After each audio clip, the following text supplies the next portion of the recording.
Magandang araw sa lahat, welcome po ulit dito sa atin channel ang Biyahe y Komida. Maraming salamat sa lahat ng nag-subscribe, indeed.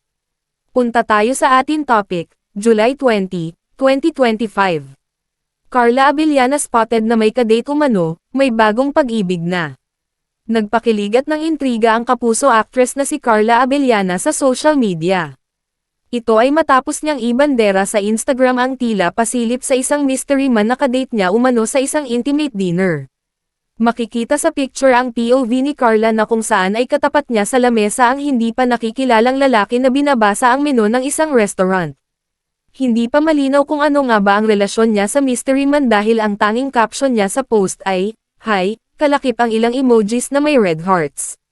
Sa comment section, pinagkaguluhan ng maraming netizens ang post at may iilan na nagsabi na pa-soft launch na ito ni Carla sa kanyang bagong pag-ibig. Narito ang ilan sa mga nabasa namin. Soft launch na po ba? They serve, red heart emoji. Happy for you madam, deserved mo yan, red heart emojis. Miss Carla, I am hoping you finally got someone who truly sees your worth.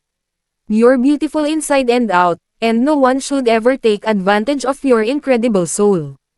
Wishing you all the happiness you deserve, red heart emoji. Sana ito na nga, you deserve the best po, red heart emoji. I hope it's not just a friendly or family date, folded hands, red heart emojis. Matatanda ang ikinasal si Carla sa aktor na si Tom Rodriguez, na ngayoy masaya na rin sa piling ng kanyang non-showbiz partner at may isa ng anak. E-click ang link sa description box at i-follow ang Instagram ni @CarlaAngeline. At yan ang ating latest showbiz chika update for today. Huwag kalimutan mag-subscribe, click the notification bell for more showbiz chika updates, like and share the video at suportahan po ang ating Facebook page. Maraming salamat sa lahat ng nag-subscribe indeed.